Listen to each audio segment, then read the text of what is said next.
এত অল্প সময়ে এত মজার নেহারি রান্না করা যায় সেটা তো আমার আগে একদমই জানা ছিল না। মাত্র 1 ঘন্টায় রান্না করে নেওয়া যায় মজার এই নেহারি। খুব অল্প সময়ে কিভাবে খুবই মজাদার নেহারি রান্না করা যায় সেটাই আজকে শেয়ার করব। স্পেশাল একটি মশলা দিয়েই আজকে নেহারিটা রান্না করব। তো এখানে আমি গরুর পায়া নিয়ে নিয়েছি। এটা হচ্ছে কোরবানির গরুর পায়া। এগুলো আগে থেকেই ক্লিন করা ছিল আর এখন আমি আরো একটু ভালো মতো ক্লিন করে নিব। আর এখানে যে জয়েন্ট গুলো ছিল ওইগুলো একটু ছাড়িয়ে নিব। তারপর এখানে একটা মশলা রেডি করে নিচ্ছি। এখানে একে একে নিয়ে নিয়েছি আদা, রসুন আর জিরা বাটা।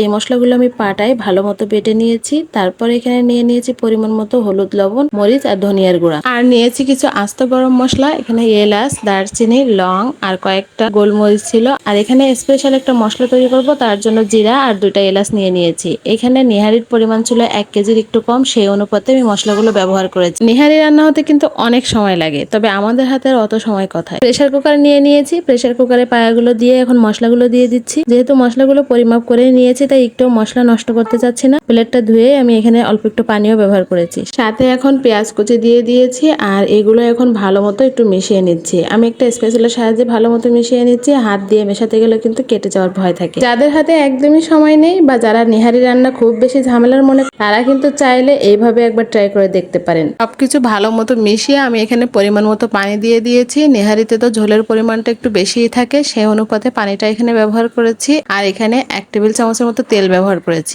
এখন পাশের চুলায় আমি স্পেশাল মশলাটা রেডি করে নিচ্ছি। এই মশলাটা ব্যবহারের কারণে নেহারির স্বাদ কিন্তু অনেক বেশি ভালো আসে। তো এখানে আমি একটা শুকনা কড়াইতে জিরা আর এলাচ দুটো খুব ভালো মতো ভেজে নিব। পুড়িয়ে ফেলা যাবে না, জাস্ট সুন্দর একটা স্মেল বের হলে এগুলো উঠিয়ে নিয়ে খুব ভালো মতো গুঁড়ো করে নিব। তো আমার ভাজা হয়ে গিয়েছে আর এখন এটা উঠিয়ে নিয়েছি। এখানে প্রায় 1 ঘন্টা লেগেছে আমার নেহারিটা হতে। আমি 1 ঘন্টা প্রেসার কুকারে ঢাকনা আটকে সিটি দিয়ে নিয়েছি। আর 1 ঘন্টা পরে এই যে নেহারির লুক দেখেন কি সুন্দর মতো হয়ে গিয়েছে সবকিছু। আর আমি এতটা ঝোল এখানে চাচ্ছি না, আমি আরো একটু টানিয়ে নেব। সেজন্য চুলাটা অন করে দিয়ে আমি এই পর্যায়ে একটু গরম মশলার গুঁড়া ব্যবহার করেছি। যে মশলাটা রেডি করে রেখেছিলাম সেটাও এখানে ব্যবহার করেছি। এখন একটু নাড়াচাড়া করে ভালো মতো মিশিয়ে দিচ্ছি। আর লবণটা কিন্তু অবশ্যই চেক করে নিতে হবে। নেহারিটা রান্না কিন্তু প্রায় শেষের দিকে, এখন শুধুমাত্র বাগার দেওয়ার পালা। কড়াইয়ে কিছুটা পরিমাণ তেল দিয়ে তার ভিতরে পেঁয়াজ কুচি দিয়ে একটু ভেজে নিচ্ছি। পেঁয়াজটা লালচে করে ভেজে নেব।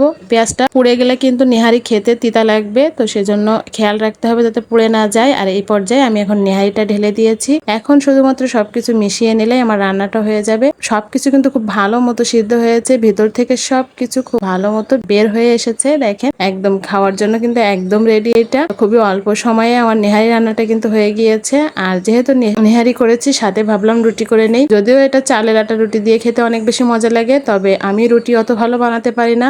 এমনিতেই আটা দিয়ে বানাতে পারি না, তার উপর আবার চালের গুঁড়ি। যাই হোক, আমি এখানে কিছু রুটিও করে নিয়েছি। এরকম গরম গরম ধোয়া ওঠা নেহারির সাথে গরম গরম রুটি বা পরোটা বা লুচি যে কোনো কিছু দিয়ে খেতে কিন্তু অনেক বেশি মজা লাগে। তাই এটা ছিল আমার নেহারির ফাইনাল লুক। আমি এই পর্যায়ে রেখে দিয়েছিলাম। এর থেকে বেশি ঝোল টেনে গেলে কিন্তু খেতে একদমই ভালো লাগে না। আর এটার ঝোলটাই তো অনেক বেশি মজা লাগে। খুবই অল্প সময়ে ঝামেলাহীন ভাবে মজাদার নেহারি রান্না করতে চাইলে এইভাবে কিন্তু একবার ট্রাই করে দেখতে পারেন। সময়ও যেমন কম লাগবে, খেতে কিন্তু অনেক অনেক বেশি মজা লাগে এই নেহারিটা। আজকের ভিডিও এ পর্যন্তই। কথা হবে অন্য কোনো ভিডিওতে। সে পর্যন্ত সবাই ভালো থাকবেন।